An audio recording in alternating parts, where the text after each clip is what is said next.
Okay, so I want to talk a bit about logical validity. And I'm not going to dig as deeply into this as Smith does. I think this will become clear what this means, as we get more deeply into symbolic logic. When we start propositional logic in a week, symbolic logic is another name for it.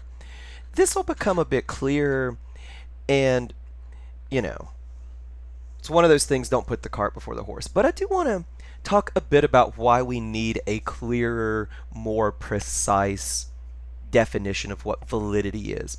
Why the one we've been using, while not a bad one to get started with, is not perfect. Why we need a better one. So let's look at two ways that, I and or Smith has tried to explain validity. And we'll see what the problems with both of these might be. So one way we might, and I've fallen back on this a lot, valid equals we cannot even imagine that the premises are true and the conclusion false. Now, Smith hasn't used this as much, I've used it, like we can't even imagine our opponent, we imagine this skeptic opponent. We can't even think that she could think of a way that it's, premises true, conclusion false, right? Smith has talked a lot about not possible for the premises to be true and the conclusion false. Well, here's some problems with these definitions.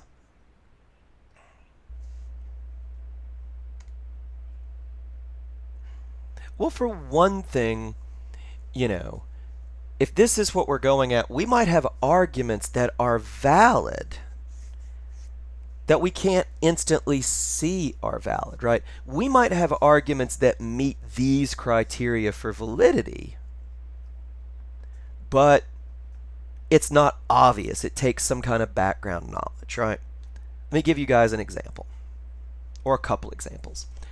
And look, I don't remember my geometry. I don't even think we talked about these shapes well enough. I had to Google all of this, so don't worry. I'm not trying to make you feel stupid, right? All the other angles in this dodecagon add up to 1650 degrees, so the last one must be 150 degrees in measure. This is true if you look up what a dodecagon is. It's a shape with 12 sides, and you look up the formula for what the angles in a shape have to add up to. This is all true, but all these mathematical geometrical statements, you can't imagine they're a different way. They can't possibly be a different way. By these definitions of validity, it's valid, but you couldn't tell this just by looking, right? You would have to know what these shapes are. You'd have to know these formulas. When we're talking about validity, we want to be able to look and see, yes, this is valid, even if we don't know what the terms mean, even if it has nonsense terms, right? Here's another one. Helium is an element, so helium is not a compound. Look. This is, I think, this might be one we could argue about, but this one is, I think, valid, right? If you look at the way chemists, scientists define elements, elements are not compounds. So if helium is an element, it's not a compound, just by the definition of these words. This is a valid argument, or so it seems to me. But you actually have to know some stuff, right? You have to remember enough of your high school chemistry, or if you've taken chemistry recently, you have to remember that. If you have forgotten all of your chemistry, which some of you might have, no shame if you have, not as important as, say, philosophy, right? But seriously, if you don't know that, you don't know that this argument's valid. This requires this background information you might or might not have.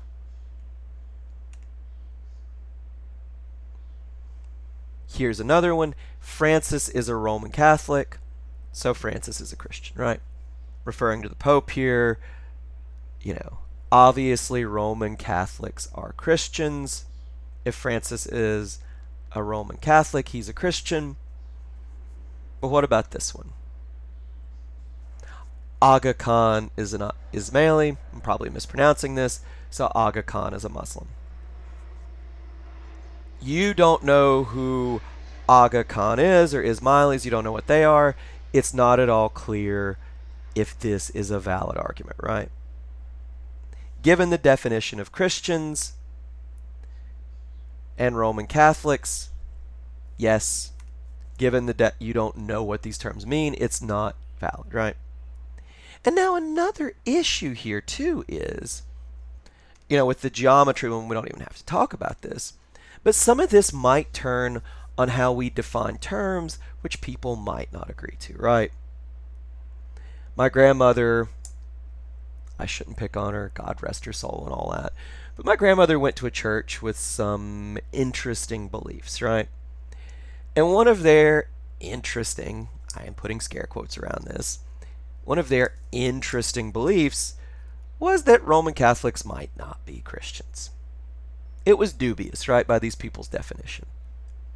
Might not surprise you to learn if you're familiar with churches like this, Christian equals people who believe exactly the same stuff we do, right? So if you're arguing with the Reverend of her backwoods church, he might not see that this is a valid argument because he might not really agree with this definition, right? This starts to get problematic. That's another problem. We shouldn't have to bring in this background knowledge, but we also shouldn't have to argue about these things that are outside the argument, what these terms mean or don't mean, right? If we have to start doing that with validity, it's gone off the rails. Validity is not supposed to be about how the world is or isn't. It's just supposed to be about the structure of the argument. And here are some deeper problems in this definition. There doesn't seem to be a clear answer to what we can imagine. Can you imagine that the Muppets were real? I don't know. I don't think I can, for a few reasons, right? I won't get into Muppet biology, but it just doesn't seem like these things could be a species that exists, right? Plus, for me at least, part of my concept of a Muppet is it's a fictional creature.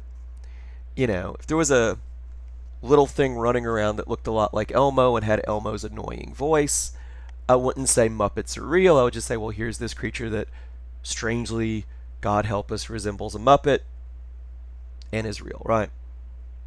But maybe you think you can imagine that Muppets were real. I don't know, right? You say, goodness, Mr. Duncan, you just don't have a very good imagination. I can imagine a world where Muppets are real. It would be so much more awesome than the sad world we live in. You can't imagine it. It's because you're limited, right? Debates about what we can and can't imagine the ship just hits the rocks really quickly, right? Because what can you say if you say, well, I can't even imagine, the other person says, well, I can. Or you say, I can imagine, the other person says, well, I can't, right? The same goes for possibility, even if you use this definition that, Smith likes a little better. Goodness, we do not understand what possibility means, right? Smith talks in a very loosey-goosey way about this. He's like, well, it's the most permissive definition of possibility. I don't know. What is the most permissive definition of possibility? He kind of realizes this is loose, so we need a different one, right? Trust me, philosophers write whole books on what's possible or not. Nobody ever seems to get anywhere. So we need a more precise definition of validity. Logical validity means if an argument is logically valid, you need absolutely no background information to see that. Smith uses this talk of topic neutrality, blah, blah, blah. I mean the same thing when I say absolutely no background information. If it's logically valid, you don't need to know what the terms mean. You can just see it by the form of the argument. All Roman Catholics are Christians. Francis is a Roman Catholic, so Francis is a Christian. If you knew somebody who had some weird upbringing, brought up in a cave or whatever, who didn't know what Roman Catholics or Christians were, they could look at this and still see it's a valid argument. You don't need to know the meaning of the terms, right? Once you add this all statement, once you make clear this background information that the argument relies on, it's now a valid argument. But once it's explicitly stated, you don't need to know any of that, right? So this is one of the ideals of valid arguments. Everything needs to be explicitly stated. You cannot rely on background knowledge or background information. All Ismailis are Muslim. Aga Khan is Ismaili. I need to look up how this is pronounced. So Aga Khan is a Muslim.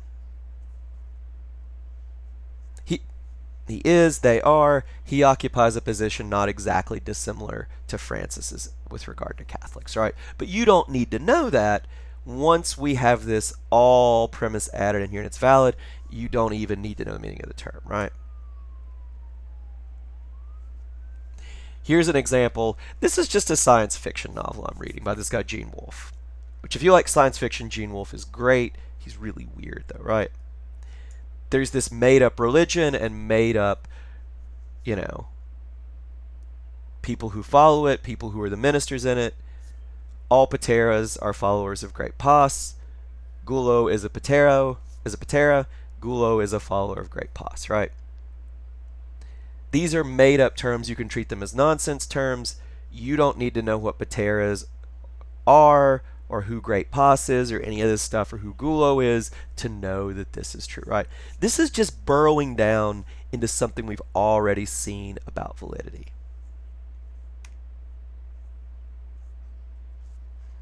For logically valid, you don't need to know the meanings of the terms.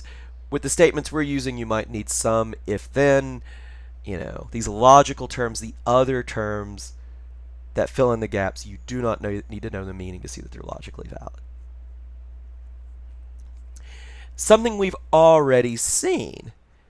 You can treat valid but not logically valid arguments as enthymemes, right? You can always make them, if they're truly valid, you can make them logically valid by adding these true premises they assume, the background knowledge, all Catholics are Christians, so on and so forth. But you have to do that, right? A logically valid argument cannot rely on any background information, no matter how thuddingly in your face obvious it might be. No elements are compounds. Helium is an element. Helium is not a compound, right? Once we add this no elements or compounds, it's valid. Before we did that, it's not. No elements or compounds. Now we've replaced this with, helium with this nonsense term, unobtainium, from that Cameron Avatar movie. If you guys haven't seen it, don't worry, it's not that great. It's pretty, but the plot's pretty stupid. Unobtainium is an element. Unobtainium is not a compound, right? You don't need to know the meaning of these terms. Unobtainium is a nonsense term, but even so, you can see that this argument is valid. What we're going to start with next week really starts with this idea. We're going to start working with symbolic logic. And symbolic logic uses formulas and letters and symbols to stand for sentences, to stand for claims. These are some formulas we'll see even next week. And this makes the logical form absolutely clear, and we don't have to think about the meanings of these terms at all. A or B or P or Q will stand for sentences like, Norfolk is in Virginia, Virginia Beach is in Virginia, but we don't need to think about the meanings of these terms at all. We will just see their logical form, and we can think about the rules that cover this logical form. Symbolic logic lets us move away from thinking about meanings once and for all. All right, and it allows us, and we'll talk more about how this is next week and in the coming weeks, it allows us to get an even more precise, clear, uncontroversial definition of validity. Now, one of the things that's going to become clear to you guys, this notion will be clear and uncontroversial because we stipulate, well, this is what it means, and we can argue about how great a definition that is. But once we settle on this definition of what logical validity means, it at the very least means we won't have to have endless arguments about what is and isn't valid within this definition.